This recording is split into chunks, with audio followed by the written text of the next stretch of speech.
Concert खत्म हो चुका था। लाइट्स बैंड हो रही थी। लोग धीरे धीरे हॉल से निकल रहे थे।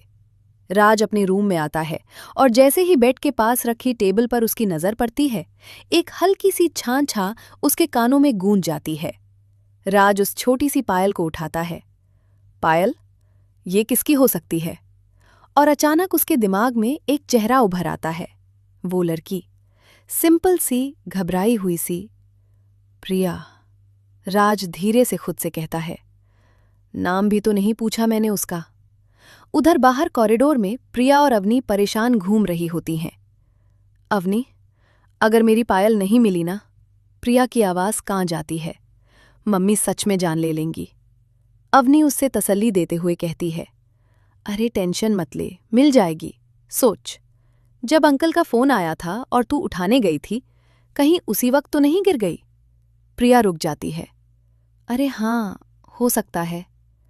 एक काम कर, अवनी कहती है। तू वहां देखा, मैं यहीं देखती हूं। प्रिया हाँ में सर हिलाती है और राज के रूम की तरफ चल पड़ती है, दिल तेज धड़कता हुआ। भगवान, बस पायल मिल जाए। रूम के अंदर आते ही वो इधर उधर देखने लगती है। शायद अलमारी में हो। वो धीरे से अलमारी की तरफ बढ़ती है और तभी वॉशरूम का दरवाज़ा खुलता है। राज बाहर आता है, शर्टलेस, और अगले ही पल दोनों की टक्कर हो जाती है। प्रिया का बैलेंस बिगड़ने लगता है, पर राज तुरंत उसका हाथ पकड़ लेता है और उसे गिरने से बचा लेता है। एक पल के लिए वक्त जैसे थाम जाता है। राज हैरानी से देखता है। तुम फिर से? प्रिया घबरा जाती है, नजरें झुका लेती है। मेरी पायल, मेरा मतलब शायद यहीं गिर गई थी, बस उसी को ढूंढने आई थी। राज हल्का सा मुस्कुरा के पूछता है। अच्छा, तो मिली? प्रिया धीरे से, नहीं। तभी वॉशरूम से एक लड़की बाहर आती है। जान, क्या हुआ? राज तुरंत प्रिया का हाथ छोड़ देता है। अरे कुछ नहीं बेबी, राज लापरवाही से कहता है। फैन होगी मेरी, शायद ऑटोग्राफ चाहिए था, इसलिए रूम तक आ गई।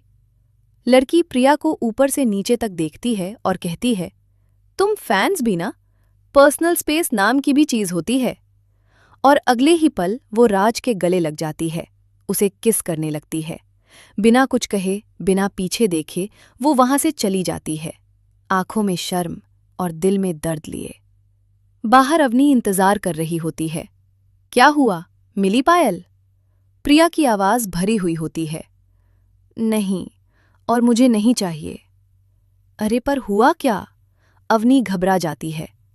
प्रिया बस इतना कहती है, तू चल, फिर बताऊंगी। और दोनों वहां से निकल जाती हैं, जबकि पीछे एक छोटी सी पायल, एक अधूरी कहानी की तरह, राज के रूम में रह जाती है।